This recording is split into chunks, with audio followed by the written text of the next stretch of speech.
Primetime Sports with Scott Alexander is underwritten by Task Performance. Crescent City Steakhouse, a true neighborhood restaurant operated by the Vojkovich family since 1934, is the oldest steakhouse in the city of New Orleans. Serving only hand-cut, prime-aged, corn-fed beef for over 80 years, Crescent City Steakhouse has become a dining destination for both die-hard locals and adventurous travelers who seek traditional, timeless New Orleans cuisine. Crescent City Steakhouse, 1001 North Broad, on the corner of St. Philip, in the heart of New Orleans.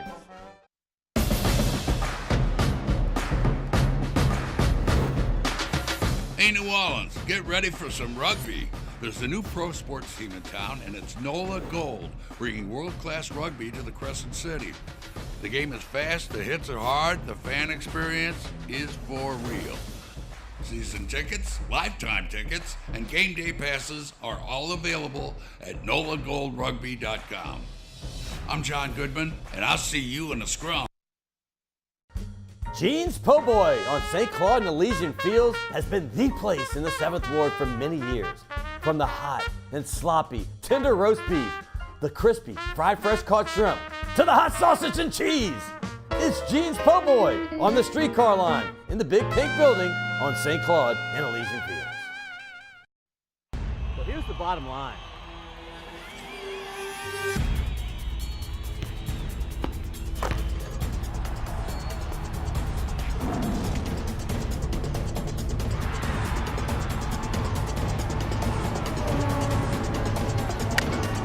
Well, it's funny that you say that.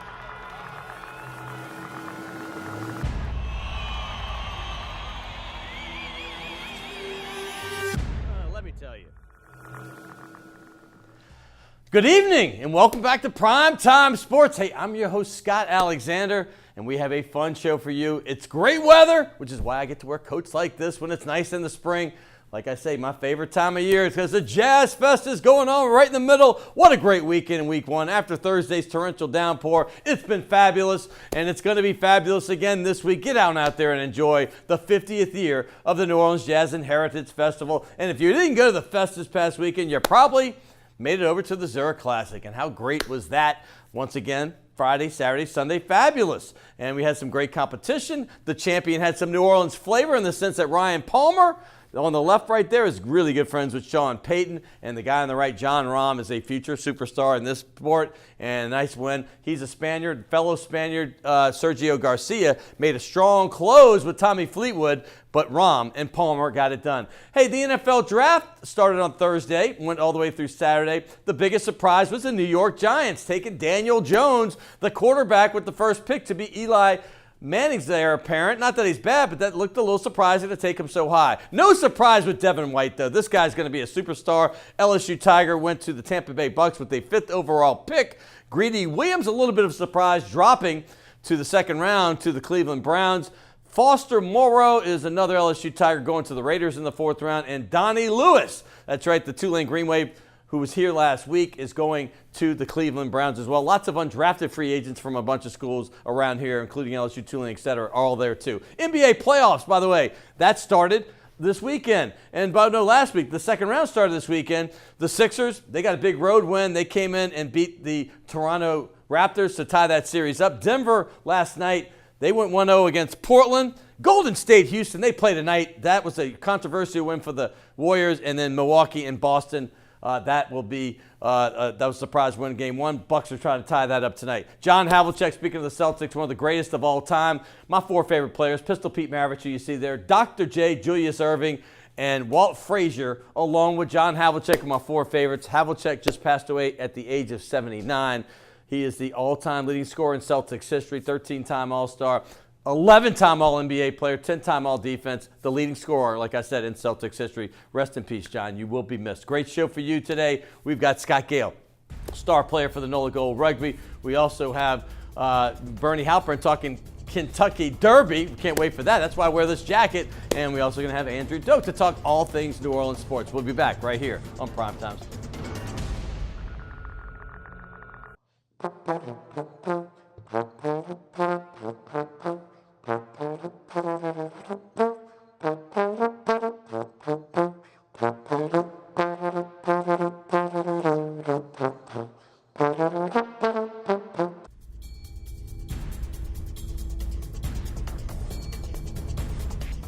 welcome back to Primetime Sports. In this time of year, well, I got to go with the Derby first. That's right. My first segment is going to be all about the upcoming run for the Roses up there Churchill Downs this weekend. You know when it happens, it's always that first Saturday in May, and it's up there, and like I said, in Louisville, Kentucky. Cannot wait. Hey, down here we've had Tom Amos, the local horse trainer. He's had a horse in there the past couple of years. Not this year, but boy, they have some great horses, some great trainers as usual, and of course some great jockeys. And none better than my man who makes his annual pilgrimage over here to Primetime Sports than Bernie Halprin, co-host of Inside Track. And here he is. Welcome. Hey, Scott. ESPN's Inside Track. You're still looking sharp. They must be paying you well. Thank you. Thank you. Top dollar, Scott. Top dollar. You know that. This year's Derby, let's just go broad right now because it's mint julep time, and everybody gets excited to wear their hats and their nice, colorful outfits, which is why I'm wearing this. So when you look at this Derby as a whole, what's your first thought? Well, it's wide open, like most derbies are, Scott. It's a 20-horse field, which in North America, you don't get many 20-horse fields. This is the only time all year that you have 20 horses breaking from a starting gate. These days, it's an average of a 10-horse field or an 8 or 9-horse field. 20 horses changes the equation dramatically. You've got some pretenders in there. You've got some of the big ego owners that just want to say, I had a horse in the Kentucky Derby. So there's a handful of them that are toss-outs. They don't belong, but it makes the owners feel good to be there, drinking the mint juleps. The wives have the beautiful hats. There's a lot of pageantry. Well, the first thing, I'm just going to go broad. I know probably what you're going to say, but when you have 20 horses, even those toss-outs, sometimes they get in the way of the really contenders, right? And sometimes they mess things up. And the odds on these kind of races, you know, you can never really have, unless you have a American Pharoah type horse. These odds are always, instead of like a 2-to-1 or 1-to-1, maybe 3-to-1, they usually start around 4, 5, 6-to-1, don't they? That's exactly right. The favorite last year was Justify, who went on to win the Triple Crown. Right. He was 9-2, which is 4.5-to-1. Right on. Just under 5-to-1. So in a 20-horse field, your favorite usually is going to be 5-to-1, 6-to-1, which is tremendous value if you like the favorite. The good news is you're going to pay off a little more if you pay. Exactly right. But there's all kinds of the dynamic is just so different, Scott, with the traffic problems that can happen with 20 horses. That real estate is precious. They're all trying to get that best lane to the finish line. There's a lot of bumping. It looks like a 1970s discotheque sometimes. There's a lot of bumping and grinding going on in that field. The jockeys, and that's why the jockeys are so important, Scott, because in a regular horse race with 8, 9 horses, you don't have to make those decisions. The real estate isn't quite as precious. Whereas with this many horses, the jockeys that are the veterans, that have been there before, that have won derbies, are the ones to watch out for. Well, there's one right there, Mike Smith, and we're going to get to him in 1 second. But I have a question. This is because you said that and you kind of made me open up Pandora's box.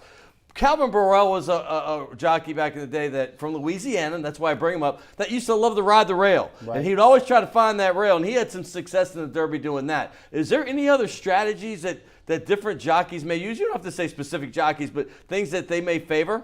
Well, in a horse race, you want to save ground. Certainly. Yeah. You want to run the shortest distance possible. That's why Calvin Borel, nicknamed Borel, because of his affinity for the rail. Right. He won the Derby a number of years ago with 50-to-1 long shot, Mind That Bird. Mind That Bird. No other jockey would have won that race, Scott. Mind That Bird was not as good of a horse as the other horses he beat that day, but he got the perfect trip. Calvin Borel got him up the fence. He ran a shorter race. So, yeah, but as far as the Derby, it's pace. You know, pace makes horse races. So who wants to run fast? Can somebody get loose on the lead with comfortable fractions? There's a horse that won the Florida Derby called Maximum Security. Yeah. He's 4 for 4 in his life. If he gets an easy lead, he could go a long way. I don't see it happening. It happened for him in the Florida Derby, and he was able to coast, but I don't see it happening for him in here. There's 3 or 4 other horses that I think can be pace cars, so to speak, and can put a little pressure on him early. Maximum Derby, that's a beautiful horse, too.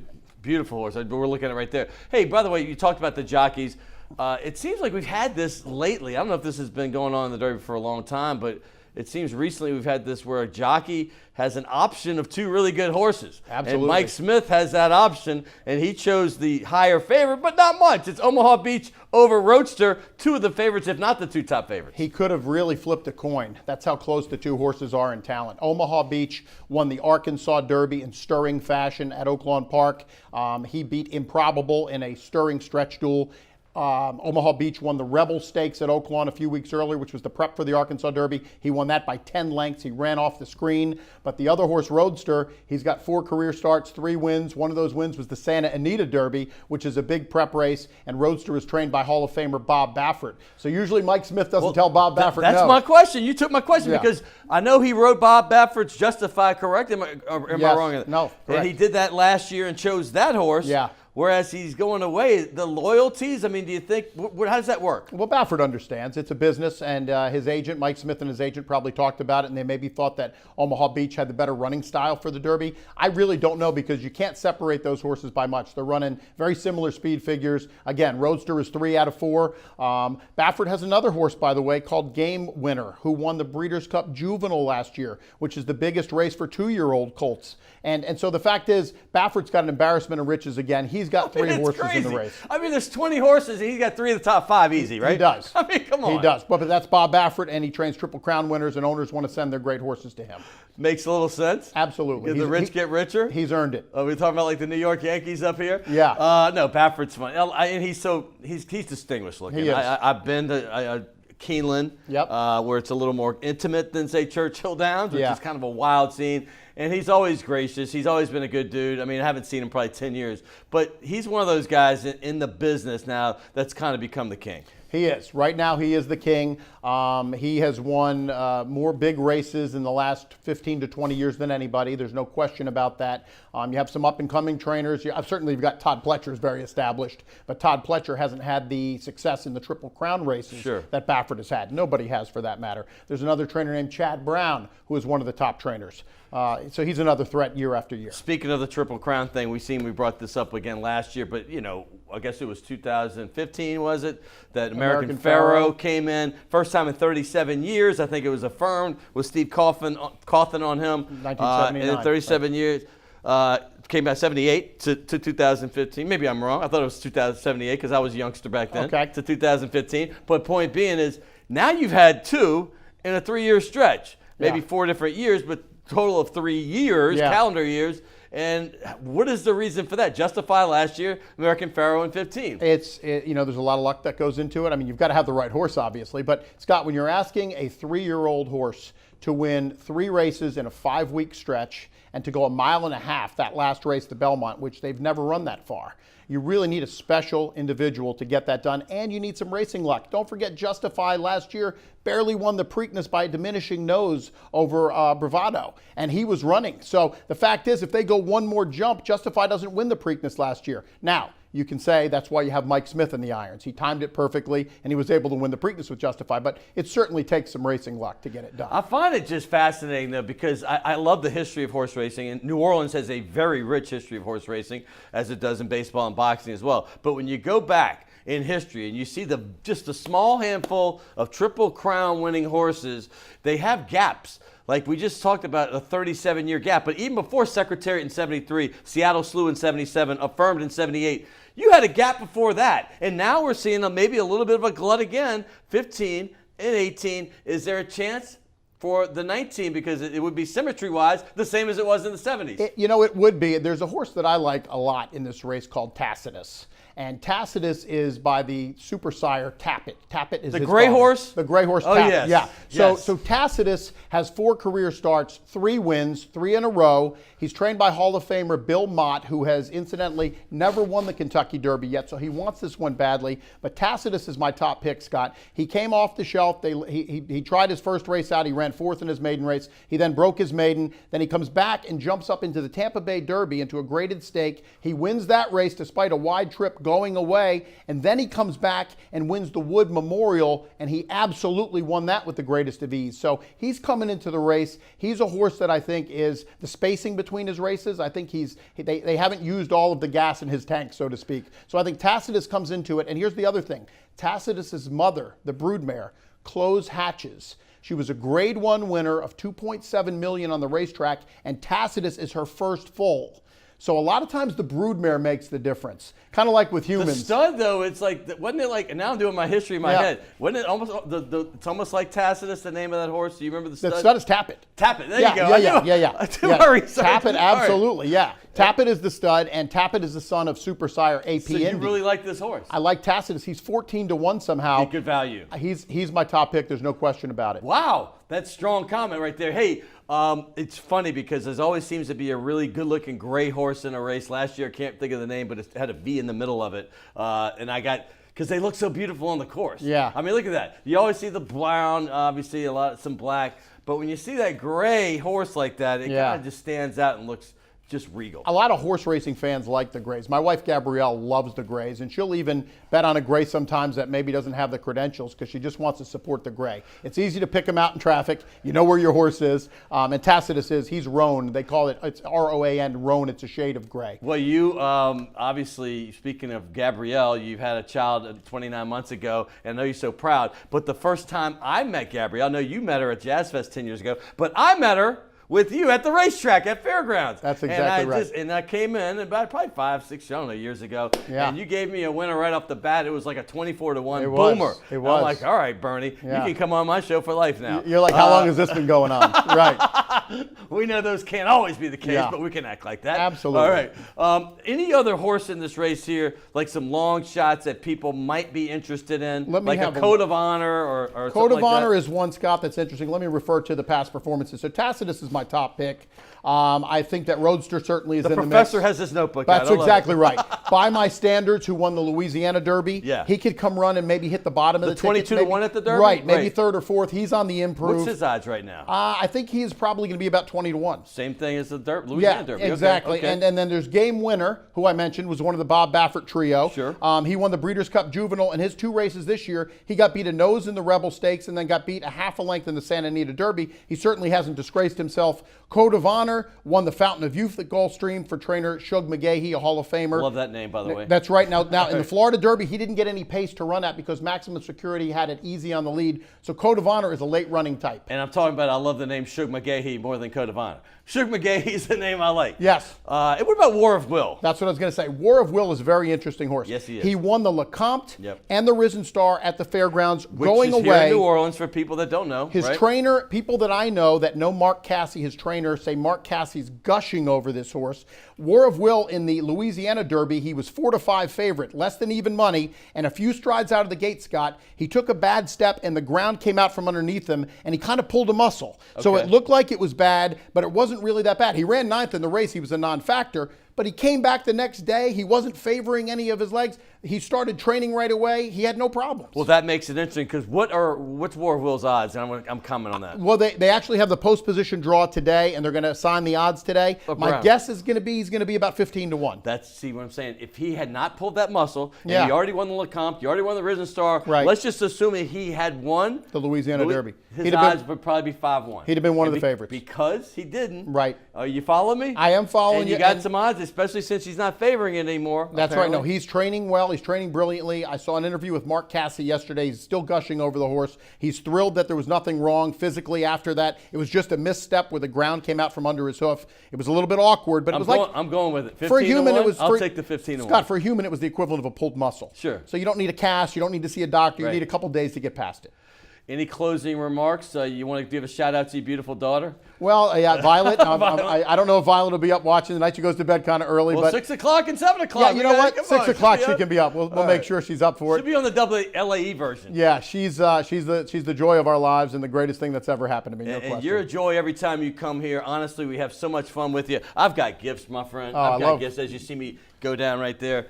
First of all, the rugby team. This rugby team, New Orleans, first place in Major League Rugby. Right now, I think San Diego's a point ahead, but they played one more game. Right. So the way it works, we're still in first place, and we've got the stretch run coming May 4th, May 11th, May 18th, all home games. And I've got you 2 tickets. I'm Well, going to give you we one of those. That's the appreciate that. schedule. Yep. And hey, by the way, Task Performance. I don't know how many of these you put on your body, but these are phenomenal. I know we started giving these in June. I'm not Yeah. sure if last time you were here was a Derby. Maybe not. Yeah, I haven't seen one. Is that of these, your so first thank one? you very. Yes, it is. Oh my! And I'm not done. Gabrielle, you're going to Wow. be loving this, baby. 2. I'm giving you 2 this time. Yeah, because I love your wife so much. Thank you, Scott. Thank you, Scott. Now let me just one thing to correct. We met at the Zurich Classic at the Better Than Ezra concert at the Coca-Cola Grill. That's where it was. Thank you, Kevin Griffin and Tom Drummond. Tom Drummond, Jim Payne. I'm not leaving my guy out. That's Jim Payne. Tom, all those guys I love. That's right. Love you, babe. Good to see you, Scotty. That's right. Thank you. Because I saw Better Than Ezra. I didn't know it was at the Zurich. I just assumed Jazz Fest. Yeah. Thanks for the correction. Yeah. There you go, Gabrielle. All right. Hey, by the way, this show is going to have so much fun. I'm going to talk to one of the stars of this NOLA Gold rugby team, a guy from Australia. He's going to be coming up later in the show. He's from Brisbane, and he is the equivalent of the quarterback of this team. He's a stud. His name is Scotty Gayle, and we're also going to talk about all the other sports. We're here with Andrew Doak from WWL. Coming up next on Primetime Sports.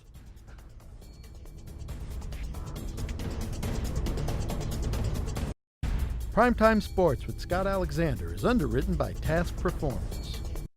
The owners of the Delachaise Wine Bar on St. Charles Avenue have opened up their newest creation uptown on Maple Street called Chez Delachaise, a new local wine bistro featuring a larger menu of small and large plates, a brighter atmosphere, and full table service. Additionally, patrons can enjoy a large patio out front as well as an extensive wine list offering selections from around the world. It's Chez Delachaise, 7708 Maple Street between Carrollton and Broadway. Rock and roll will never die. It's old New Orleans, my oh my. Come on, baby, let's go rock and roll at the city lane. All night, let's roll, let's rock and roll. Baby, do the rock and roll. At Mid-City Lane's the home of rock and roll.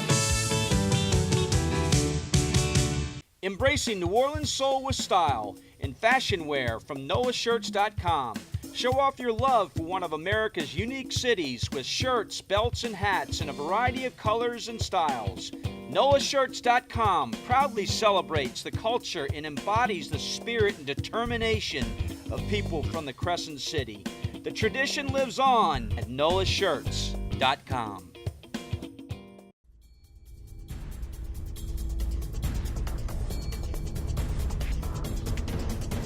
Hey, welcome back to Primetime Sports. Hey, got to thank my man Bernie Halprin with all that Kentucky Derby knowledge. And don't forget, coming up, we're going to have Superstar, one of the best rugby players in the world, and I mean the world. He played at the highest level in Australia, and he came to New Orleans just because he was curious about what it was like to be in the States, and particularly in the Crescent City, and his name is Scott Gayle. I call him Scotty, but he's awesome, and he's going to be here in a second. But right now, we're going to talk about all the sports that you care about here, and we've got one of my favorites, the guy that's become a mainstay on this show. His name is Andrew Doak. He is with WLAE-TV, and he is a Texas Tech grad by way of Austin, the same high school, I guess the rival high school maybe with Drew Brees, right? Yeah, High School. There he is. Welcome back. Thanks, man. to Appreciate the show, it. my friend. You got it. Yeah, thanks for having me on. Football is king, though, in Texas, correct? Yeah, no question. No question. I mean, growing up, did you have any idols out there? Probably Troy Aikman. Nice one. That's a good one. Emmett Smith. Yeah. John Elway. So that's when you were a kid, right? That's when I was a kid. Roger Staubach, got to mention him too. Well, that's So, way yeah. before your time. It was. But that was when I was a kid. Sure. That was Roger the Dodger. I loved him. No, that's interesting. Basketball, obviously there's 3 teams in your state. Yeah. And you're kind of in the middle of them. You're closest, I guess, to San Antonio and Houston, but Dallas is right there. Was there any lean toward a team you liked? For a long time, San Antonio Spurs season ticket holders, and grandparents grew up, worked for Valero. They used to always get like corporate tickets. Wow, that's nice. Yeah, we would always travel down, go to Spurs And it's games. only like an hour, right? Because yeah, it's a quick trip. It's like going to Baton Rouge. It's like going to Baton Rouge. Yeah. And I think people that aren't from Texas, because it's so big, they don't realize how close Austin and San Antonio are. And I think most people realize Austin and Houston are, but San Antonio. So I think there's a conception that it's way out west, but it's really kind of right there. Yeah. And I mean, as Austin continues to grow, which if people don't know, it's like blown up over the last 10 years. It's like Austin and San Antonio almost like run together a little bit now. And San Marco in the middle. Yeah, San Marcos, New Braunfels. There you go. There's your geography lesson there, New Orleans. Let's move on to sports that we care about. Sure. You were at the Zurich this weekend. Yeah. A kind of not a local flavor, but Ryan Palmer, very good friends with Sean Payton. That's well documented. Yeah. And the Spaniard, they play together. I love John Rahm. He's been one of my favorites since he burst on the scene a couple years ago. What's your take on the tournament as a whole? Well, it was a really unusual couple to be paired up in this tournament, and we kind of chatted with them throughout the tournament as it was going on. Like, what led to you guys pairing up? Because you saw some guys come into this matchup, and maybe it was Brooks Koepka and Chase Koepka, teamed up because they're brothers. Or college friends. It's college usually buddies, yeah. Some of the wives are friends. You saw Adam Scott and Jason Day. They teamed up because they could eventually be on the President's Cup team together for Team Europe. I mean, what's up with that? This was a group that was like, it didn't really have any rhyme or reason. Because they were the only ones left, right? I mean, it's like you needed a partner. It was more by necessity. Yeah. So Ryan Palmer wanted to, team with Jordan Spieth. He had done that the last couple of years. Yeah. He was another Texas kid from Dallas. Spieth decided this wasn't going to be on his tournament run. John Rahm, who was playing with Wesley Bryan the year before, his partner decided they weren't going to play. So they were both kind of in a situation where it was like, okay, we got to find someone to play with. And their games matched up extremely well. And there were two guys who wouldn't miss this tournament. They said that after. This is a tournament that they've really started to enjoy since this team format has begun, and their games matched each other really well. They complemented each other. And so I think for someone especially like Rahm, who's in the number right there. In the red right there. He's the number 11 in the world. He's very good. He's a 23-year-old. He's an up-and-comer. He's been on the PGA Tour 3 years. He's won all three of those years. Yes, he has. Which is an elite group. So to have someone like that, though, that is going to be able to create some pull in the future as far as notoriety, it's good to have someone like that win who's respected on the tour, and someone like Ryan Palmer as well who's respected on the tour, to create more momentum for this tournament out in Avondale. Let me just say this for those that are just kind of golf, casual golf fans, or even casual golf fan knows who John Rahm is. But if you're into golf, you know who John Rahm is, and this is one of those potential superstar level guys. Yeah. Only 23, like you said, he's won big tournaments, but it's kind of nice to see a guy like this. And he's a great dude to boot. He's a Spaniard. I mean, the name, you don't think Spanish right when you hear it, but he is from Spain. And it's nice to have, it's great whoever wins, but it's nice to have some star power when they do it. No question. And as you mentioned, he's from Spain, and Ryan Palmer's from Amarillo, Texas. Right, so, I went to school out in Texas Tech. Amarillo's not far from Lubbock. So, yeah, it was just an unusual couple, and they ended up playing really well. Sergio Garcia, who's also from Spain, and Tommy Fleetwood, who's from England, kind of made a charge there near the end. Where they were able to make it interesting. Garcia had a birdie on 17, then another birdie on 18 to be able to get it within striking distance, but then they kind of pulled away from the rest of the field. And it helped the rating. It's helped the whole deal when you have a Garcia who just won the Masters recently, fighting to the end, when it gets to be, crunch time, instead of having guys that are no names, which has happened in the past. And it did hurt when Adam Scott and Jason Day didn't make the cut. Yeah. And that's your star power, right? I mean, that's the ones everybody's like, okay, this is the favorite. Yeah. Look, from a casual fan standpoint, I don't know if there's ever going to be a player that would play in this tournament that's going to bring in, your everyday or your not everyday golf fan, other than like Tiger Woods. Right. But yeah, sure. I mean, when you have guys that want to consistently come to this tournament that are up there, you want to see them make the cut, and obviously they didn't. But look, you saw even Jordan Spieth the last 2 years whenever he was with Ryan Palmer, who was one half of the winning team. They didn't even make the cut. They didn't make the cut too. I kind of wonder like how much they come to New Orleans and they kind of enjoy themselves, go to Jazz Fest, whatnot. It happens. And then that kind of happens. It's like when basketball players go to LA, you don't play well. Yeah. You bet on LA because it's going to be a rough night for them the night before. Yeah. And by the way, Spieth, yet another Austin guy. We're talking about that. Yeah. Hey, one quick question, yes or no? You like the format, the team format, still works? I do. I think this is where they found their niche, and I think it's become the breeding ground for President's Cup and Ryder Cup. Right on. Getting ready for those. Yeah. So I just think that they found a good niche. Saints, I know you're all about, I saw you over there on TV. You're at Draft Central. Not much action on Thursday night. You're just kind of hanging out. The Saints don't have a first-round pick on Thursday night. No. Friday, a little more action. They got moved up. They got a position of need, plus probably the best player, or if not the best, certainly one of the best couple at that position. Your thoughts on their first-round pick, Eric McCoy, and their decision to move up to get him? I liked it. I thought that maybe they were going to go more after a pass catcher, but I knew that offensive line was in the mix, especially with Max Unger retiring. But I thought it was a good move, especially when you go back and watch the tape of Eric McCoy. He's a road like grader. go back and watch Road their grader. game against LSU. Like Travion Williams, who was the Texas A&M running back, had Killed a us. field day. Yeah. This guy only allowed 1 sack in his entire career at Texas A&M. So this is a guy, when you heard these NFL analysts after the pick was made, not only did they see him as a potential first rounder, but a guy who they think could plug and play and start right away, whether that's at center where he played most of his time or also at guard, which he's played at times as well. And he said even after he was picked, he played a majority of his time in high school at guard as well. So it'll be an interesting dynamic between him and Nick Easton to see who takes over that center role. But I like the pick, and I think at the end of the day, the Saints didn't have many picks to work from. Right. This pick right here, Eric McCoy, is going to define this class as far as whether or not it was successful or not. And then also Chauncey Gardner-Johnson, but I think it's really going to hinge on Eric McCoy. Yeah, let's talk about Chauncey Gardner-Johnson, because McCoy was projected to be for early second round. They got him more mid to late. But Gardner-Johnson, a lot of people thought he might be a second rounder, and they ended up getting him in the 4th round. So talk about the value in this safety they picked up here. Yeah, I mean, Mickey Loomis said after they ended the draft that they chose 3 guys who were in their top 70. Now, they picked Chauncey Gardner-Johnson at 105, so obviously their second pick was outside of the top 70, but they were on their board of their top 70. So that's a good sign. And you watch him against LSU as well. He was all over the field. He had 11 tackles in that game. And I think this move right here I was don't a like sign when of the highlight tapes are against the Tigers, by the way. I know. No, it's and good. those are the It's good times input. that I really focus in on those specific teams. But Sure. no, you're right. But this kind of was an opening that was made by the release of Kurt Coleman. We'll see what happens with Patrick Robinson. He's, of course, coming back from a broken leg, and he could be your slot corner. But Gardner-Johnson, according to Pro Football Focus, was the highest graded slot corner of any SEC defender. So that was something that really popped out to me, the way that he graded out. And I think he could be a real ball hawk for you in the secondary. I really think he's going to be good. Right, last year's 4th rounder did not even make the team. Rick Leonard, yeah. The offensive lineman from Florida State. I feel Chauncey Gardner-Johnson will make this I feel team. a lot better about him.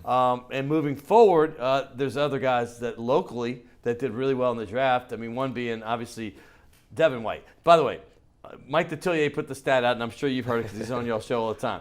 Only 11 inside linebackers have been top 5 picks since 1965. I mean, that's a long time. And now make it number 12 because he is the top 5 pick and he is an inside linebacker. Yeah, there were some stats thrown out too since 2010, like inside linebackers that were taken in the top 10. And even when I went through the list, I was like, there's a little discrepancy as far as like a true inside linebacker. Yeah. You know, there are other guys who are more edge rushers, but they get labeled as inside linebackers. This is a true inside linebacker. Obviously, he was a Butkus Award winner, and I was interested whether or not they were going to actually take him at 5. Once we saw Cleveland Farrell get picked at 4, and then they kind of opened the door. I thought Once Oakland, Right. left. What's his face? The kid from Kentucky. Joe. Yeah, I can't remember his name Yeah. right now, but the point is, this is a great pick, I think, for the Buccaneers. The only downside from the Saints' standpoint is that he's going to be facing the Saints twice a year from now on. And you knew that the Buccaneers needed a guy like this because, Quan Alexander, another LSU Tiger, leaves this offseason in free agency and heads to the San Francisco 49ers. So I think it's a great pick for them.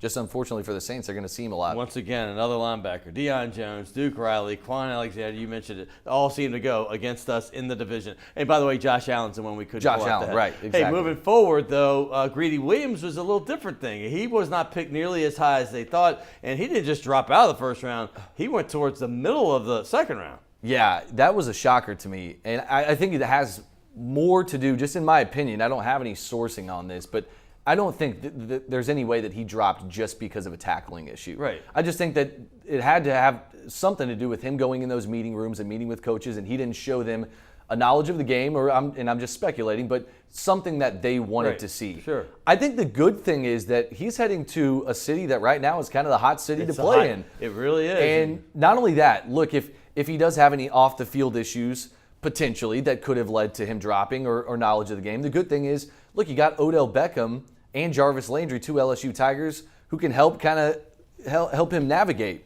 I think that's a good thing. Foster Moreau and Donnie Lewis are also in the draft. I don't want to leave them out. I don't have a ton of time to talk about them. Foster going to the Raiders. There's Lewis, who was on the show last week, going to join Greedy up there in Cleveland. While I'm on LSU, any thoughts about the Scott Woodward hire at all? I mean, I know he's a Texas A&M guy. Well, he's an LSU guy, but he was last at A&M. I know you're a Big 12 guy. I think that this kind of just closes the chapter that LSU fans kind of need to put behind them as far as Joe Oliva. It seemed like no move that he made, even though I thought was the right move to suspend Will Wade. You just kind of needed to move on from him. My biggest question for Scott Woodward coming in is, like, you immediately have to figure out this Will Wade situation as it develops. So, but I like the hire. Obviously, this was a homecoming for him, and so I think it'll be a good fit. Catholic High, LSU, Sigma Chi. He's got all those things that, oh my God, we have one of our own instead of a guy from Duke. I think that's kind of the deal. You can't argue with Oliva's record, though. He did very well. He just did not get along with the right people, and they had some questionable moves as well. Sure. Moving forward, David Griffin, any thoughts on him? The Pelicans and their future? I think that David Griffin was a great hire. And look, I think this showed a commitment to basketball here in New Orleans by Gale Benson and the rest of the Pelicans ownership group. Look, when he came in and he spoke at his introductory press conference, he talked about making outrageous demands for this Pelicans team. And we're going to see how he fills out the rest of his staff as far as front office is concerned, and I'm really interested to see. But this is a guy who's committed to basketball, and you saw Aaron Nelson, who they hired as their full-time athletic trainer, I think is a big step in the right direction, because we know the injury history with the Pelicans.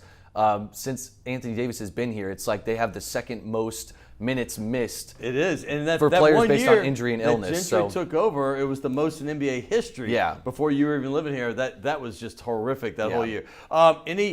You're taking New Orleans. I ask you this every time you come. You've been here almost 2 years, a year and a half plus. Jazz Fest coming up. You going to any of the big events, the festivals coming up this year? I love it so far. I am going to Jazz Fest this weekend for the first time. I'm going to go on Friday, I believe. Chris Stapleton is one of my favorites. Gary Clark Jr. The rugby guys who are coming on next all love him. The Australians. He's huge. He's the down man. there. He's Audible Chocolate. He's right up my alley. Audible Chocolate. He's Audible Chocolate. I love man. it. That's a millennial phrase. Audible Chocolate. I'm excited to see him. I'm going to have to steal that one. But by the way, everything else, New Orleans, I know when you first started coming on, you were living in the French Quarter. I thought that was fascinating. Yeah. And obviously after a year in the Quarter, you kind of moved on. You're uptown now. I'm uptown, Riverbend area. Riverbend. Yeah. Camellia Grill. Oh, right that's next to Camellia Grill.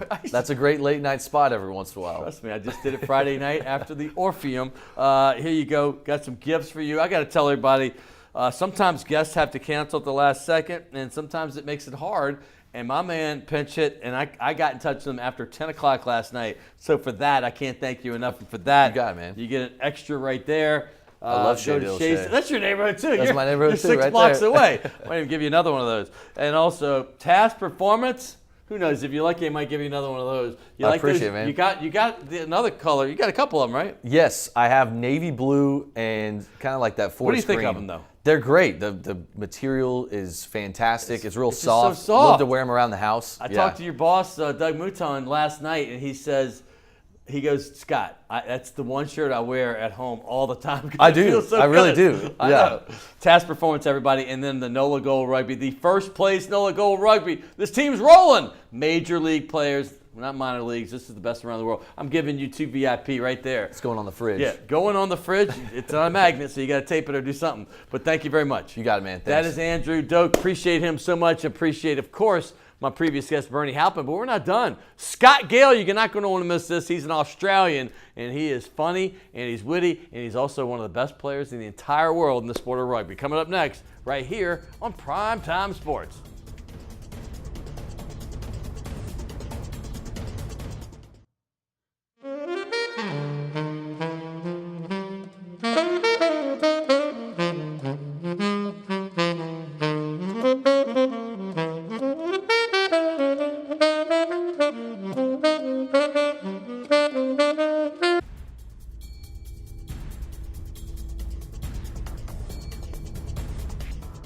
Hey, welcome back to Primetime Sports. I want to thank Andrew Doak for giving us all that good South Louisiana sports information, LSU, Pelicans, Tigers, and of course the New Orleans Saints. Hey, right now, though, we're changing gears. We're going back to NOLA Gold Rugby. That's right, we have a big-time major league team in this city, and they're called the NOLA Gold. They're in Major League Rugby, and it's growing and growing and growing. They had 7 teams in this league last year. They added 2 major cities, heck, Toronto, the largest city in Canada, and of course, the mecca of the entire world. New York City is in. Next year, it's going to be Boston, Washington, D.C., Atlanta, and we're already going to get that rivalry going. They're called Rugby ATL. Dallas, LA, Chicago are right behind. So this thing is booming, and we got some of the best players from around the world. We've had a few of them on this show already. We've had some Americans like Zach Striffler. We've had Con Foley, an Olympian. We've had also Ben Tarr. I could go on and on. Holden Younger from the Bay Area has been on twice, and Cam Dolan, Kane Thompson. I could even go further, but I'll stop right there. But one of my favorites is on here today. He is another Aussie. His name is Scotty Gayle. Some call him Scott. I like to call him Scotty. But here he is right here. Welcome to Primetime Sports, my friend. How are you, buddy? I'm great. Thanks for having me, Scotty. And he happens to be on this little schedule right here. He is the bloke on, I guess that would be your right, my left, one of these guys. There he is right here. But anyway, how do you feel about being on the schedule, man? Oh, man, it's awesome. I've complained to the front office blokes that I wasn't on the previous one, so they've looked after me there and probably done me a few favors. So. Finally. Well, you were one of the big free agents. Look at you, Dirk Diggler right here. Dirk Diggler, our producer, has a sense of humor. That's right, he is back. He is the body double for Mark Wahlberg. What'd you feel about that movie? Do you know anything about it? If I'm compared to Mark Wahlberg, I'll take it any day of the week. I'll take it any day. Credit to teammate Nick Feeks for the haircut. So. Oh, the haircut. That's right. You got the porn stashes. I forgot to bring that up. Because you came over here without the stash. I remember, I think, originally. But you and Con, you're good friends. Con Foley, y'all are both from Brisbane, Australia. Yep. And then you decided to get the stash grown. But I noticed watching the game, he didn't have his last week. But tell us the genesis of the stash. We just figured new city, new town. We try a new look and try something different, and it's cottoned on. A few of the blokes have sort of followed in with us. So Zachy Striffler's got a good one. Eric Howard, we're trying to convince him to cut his in. So to cut his beard and then make it just a porn stash? That's right. See, that's the clean cut, Scott Gayle. That's the everyday back in Australia, Scott Gayle. That's the Australia. Say Australia again for me. Australia. I love it. Love it. By the way, Con, his girl's not here, and I don't know if he has a girlfriend at home or not. You have yours here from Australia. She loves New Orleans. Is that part of the reason why he just goes? Because he wouldn't have the success with the non-70s girls? He actually just spent the bye week over in England. His girlfriend's over in England at the moment, so he had to go to see her and So he shaved off the mullet and shaved off the mustache because he wasn't game enough to take her on with it. I get it. After the Seattle match, he went straight from there to England, though? Yeah, that's right. Yep. That's a long flight. Yeah, things you do for love, I guess. Yeah, things you do for love. Hey, give your girl a shout out. What's her name? Lexi. Yeah. Lexi. There you go. That's it. Hey, let's talk about this team, though. How much fun. I've had a blast. I've said this many times. Before December, I knew nothing about rugby. Last year, I had the GM, Ryan Fitzgerald. I also had head coach Nate Osborne, a couple of players, including Holden Younger. But I didn't know much about it. I got involved, and now I got to tell you, I am completely addicted to the sport, and it's not because I'm working with the Gold. I actually watch other teams' games, and I enjoy it because now I can't say I understand every single rule like I do in all the other major sports, but man, this is a fun game to watch when you get to know it. 100%. Oh yeah, it's entertaining. It's fast-paced. There's collisions. It's continuous. There's no sort of big breaks in play. It's what drew me to it in the first place. It's similar to a rugby league, which I grew up playing back home. But yeah, I fell in love with it, and hence why I'm still playing it. Well, the top league, you see Con right there. That's your buddy. Let me take that back. When did you go back? When did you and Con get to know each other? Is it from youth or is it more high school? I know y'all been around and played on teams together. How long do y'all go back? About 7 or 8 years or so. Okay, wow, okay. So he played for Australian Sevens at the Olympics and everything like that, and they were based out of the same training facility that I was in a national academy. So we based out of the same training facility. I had a couple of mates that I went to school with that played in the Australian Sevens with him. So I sort of met through those times. But yeah, it was about 7 or 8 years ago. But we've played together, as you can see there, on a few different teams. Look how young y'all are. Hey, by the way, though, the Olympics came back as a sport, I guess, it's been gone almost 100 years. It came back and he played in it. When you two decided to come here, you kind of came as a group. Who told you about this first? Who did you know about New Orleans and NOLA Gold in general? Mate, I've got to give you the credit to teammate, one of the big props, Ben Tarr, so a fellow Aussie.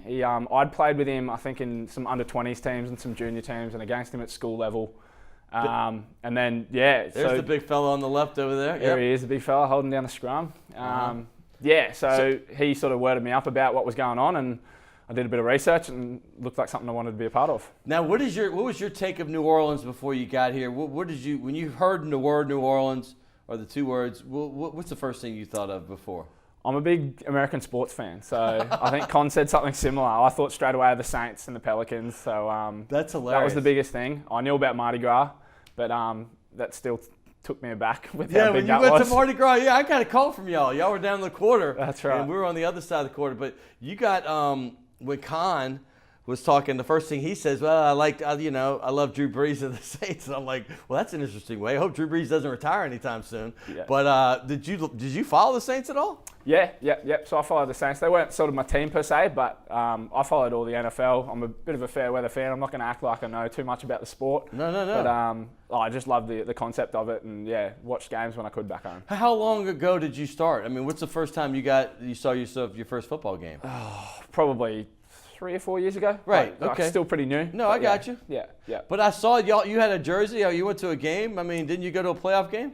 No, we went to the last game of the season, the last regular game. They lost to Carolina when Teddy was playing. But nobody was playing. I mean, nobody. I mean, come on. They went in that game, and they'd won literally, I think, 14 in a row. I think at that point, we won a lot in a row. And I know they lost the first game, and then we won a bunch. I think we lost one, and we won a bunch. So to me, we're still 14-2. And then that horrific loss at the end. But as far as this NOLA Gold team, did you have any idea when you came over that this team would gel so well and be special? Because y'all do have a special bond. Y'all have a special group of athletes. Look, I initially came over completely blind, so I was a blank canvas, had zero idea what was going to happen.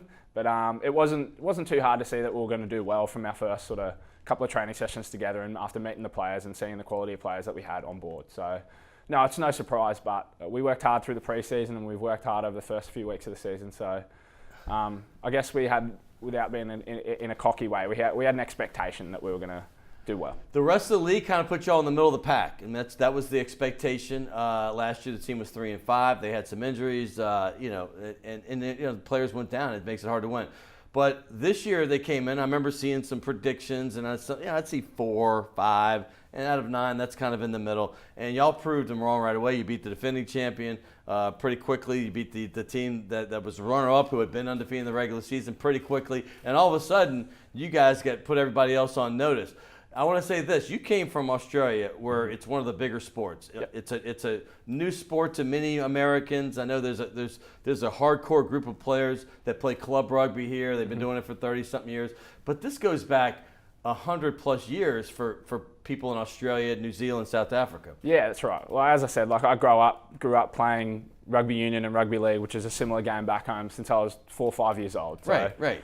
I've had that sort of development, I guess, for a lot more years, whereas other guys that we're playing with, so William Wagspack, I think, only started playing, after he graduated Wags gets a shout out. Got to give Wagsy a shout out. Wags, he's looked after 20. He's a 20-year-old that played at Jesuit. He's a local guy. But you're right. He started other sports, some football, and then now he's into this. But you played in the biggest league. I mean, the Super Rugby for I didn't know what Super Rugby was a few months ago, but Super Rugby is the great league around the world. It's got New Zealand, South Africa, obviously Australia, Japan, Argentina. That's right. And you're playing on that level. Tell me what that's like. Well, that was just, it's another level. As you said, you're playing with world-class players who represent their country. You're playing against All Blacks, Wallabies, Springboks, who are like the sort of premier teams in the world. These are like the Patriots. These are like the best teams. The national Golden teams. State Warriors. These are the best you got, right? Yeah. So you're playing against your Steph Currys, your LeBron Jameses of rugby, essentially. So it's another level. And since you said that, I'm going to go ahead and say this. I've said this before on the show, but rugby, which is a surprise to me, and I know it's going to be a surprise to 95% or more of the people watching this, is the second largest sport in the world. That's second nature to you. But here, that shocks everybody. They're like, what? And people have heard soccer, of course, is biggest because they see a couple World Cup, and obviously it's a world sport. But does it surprise you how few people really know rugby in our country? Initially, it did, yeah, because it's just such a common thing back home. Right. But yeah, it's growing though. So I initially was asked a lot, what's rugby and how does it work and everything like that. But people are starting to cotton on. You see people around the town that know a little bit more about it. I'm going to give you a comparison because I remember living in France for a year, like about 27 years ago, a long time ago. And I played hoops. And I just remember being, here, you're not going to play any major college or be an NBA if you're at a certain level. But over there, I remember playing against some of the French national guys, and we whipped their butt. Yeah. And, we just whipped them. They were just good high school players. And all of a sudden, does it kind of feel that way for you? Because it's a new sport. It was new. Basketball was new to the French relatively back then. Yeah. And do you have the same feeling because these guys just pick it up and you've been playing this sport your entire life? Yeah, in some ways, yes, but they're still athletes, and ultimately athletes still are going to go well at the game of rugby because if you're an athlete, you're going to do well. It's the same, similar concepts to football. You're still beating defenders. You still, when you're in space, you got to beat a defender, and athletes do well. So, and America has no shortage of those. Well, one guy I tell people, Tristan Blewett has become one of the stars of the league, and he's from South Africa. And he's got, every time I see him, he's super aggressive on offense and defense. But this guy, to me, could be a safety in the NFL, the way he hits people, and he's electric. Talk about what he's meant for this team. Oh, he's been awesome. You just have to watch the highlight tapes to see the stuff that he does. He's an X-Factor player, and every team sort of needs your X-Factor players to score the tries and get some teams out of holes every now and then. So he's done that for us, and let's hope he continues to do so. Cam Dolan, and we're talking about an American now. Cam Dolan is the number 8 position. Describe to me, because the way I describe it, you got the big guys, and I think that's what most people think of rugby, the big dudes, the props and stuff. And then you have the fast guys like yourself, the backs, kind of like the backs and wide receivers. You're kind of like the quarterback that kind of gets things started. But I call the number 8 and even sometimes 5, 6, and 7. These are the guys that are big, fast, and strong. Yeah. They kind of do it all, the Herschel Walkers, if you will. What is your take on Cam Dolan in that position 8? Yeah, as you said, he's like a hybrid. So he does a bit of the tough stuff in the middle, and then we use him on the edge quite well because he's such a big, agile, and fast guy. So we use him on the edges a lot, try to get him a few mismatches. That's Thompson playing the 8 that particular. That's the thing about this sport. Yeah, the numbers correspond with the who it is, and so that confuses us Americans because usually we have the same number all the time. Yep. And it's a position thing. Yeah, that's right. Is that weird to you at all? No, see, that's the same. It's what we've grown up knowing as well. So it's the getting to choose your own number was new to us as well. Hey, real quick, a little lesson in this: the lower numbers. Bigger guys. Yep. And as you go forward, kind of describe those positions in a nutshell. You don't have to go position by position. Yeah, so numbers 1 to 8 are the forward pack, so they're the big boys. Technically 1, 2, 3 are your bigger guys, or 4, 5, your taller guys. 6, 7, 8, like you said, your hybrids, guys who do a bit of both. Your 9 and 10 are your playmakers, so they're often little craftier sort of guys. And then 12 through to 15 are your quick, sort of similar to your wide receivers, your safeties. The craftier guys. That's you and Holden Younger, huh? That's right, yeah. There's Holden right there. Hey, I love how you said 4 or 5 of the taller guys. I think, because I understand that now, but I wouldn't have gotten that 4 months ago. Yep. Why do they need to be tall? So there's an aspect of the line out. Yes. So set piece, line out, scrum a little bit, but more so it's kind of like the jump ball in basketball. Yeah, that's right. So similar to that. So you need someone big to lift up and win the ball in those competitions at line out time. See, I was hearing this stuff 4 or 5 months ago. I had no idea. I was just shaking my head like, okay, cue the crickets. Act like I know what I'm talking about. Now I get everything you're talking about. Yeah. Hey, by the way, explain to people why they should come out because we have 3 straight home games in a row. Besides the fact that it's first place, kind of just give your sell to hey, why is this a way I should spend my entertainment dollar? It's fast-paced. It's an exciting sport. There's big collisions. It's continuous. There's no sort of breaks. Not talking down football or basketball by any means. There's no timeouts. There's no anything like that. It's continuous. Blokes are making decisions under pressure. It's entertaining. And I got to bring JP Eloff up. This guy's a superstar. He's the leading scorer on the team. Tristan Blewett has the most tries. That's like touchdowns. But this guy's also kicks for conversions and kicks and penalty kicks and all. What's he meant for this team? Another South African. I just talked about entertaining. He's fun to watch. There's no one better than JP. So every time he gets the ball, you've got your heart in your mouth sort of thing. But, mate, he's exciting. He's quick. Tim Maupin, Nick Feeks, Taylor Howden. I'd be remiss not to bring these names up. Kyle Bailey, a big guy. I feel like if I leave one guy out, this guy's a moose, and that's just because he's from Canada, and he's fast as heck. Zach Striffler's the leading tackler in the league. Yep. I'm probably leaving some folks out, but hey, I love you all. Nikola Bursic, Dottie, don't leave those dudes out. Yeah, I might be in real trouble. But no, this team is fun to watch, and obviously the owner, Tim Falcon, and his son, Cam Falcon, they've all done a great job with this thing, and I'm proud to be a part of it. Hey, by the way, you got your beautiful girlfriend, is it Lexi? Yep, that's right. We talked to her. We're going to give a couple gift certificates. You take her to a nice, great, man. that is a great spot, man. Always You're looking going to after love us. it. Also, we give Task Performance. Feel this. You ever had Task? Ooh. You like that? No, I do. I Yes, do.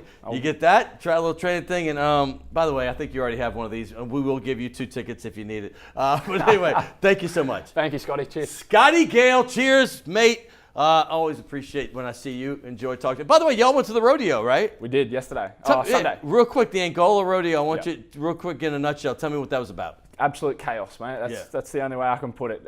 Entertaining, eye-opening. Yeah, chaos. Well, you saw the rodeo, and then you actually went and saw Death Row. You got the special tour. Yeah. Which was that haunting, and what was that like? It's eye-opening. Yeah, doing the tour of Death Row and the whole prison, seeing sort of the electric chair and everything. It was, definitely a one. It's eye-opening. Yeah. And you got to see some folks, too, that were maybe next in line, but, you know.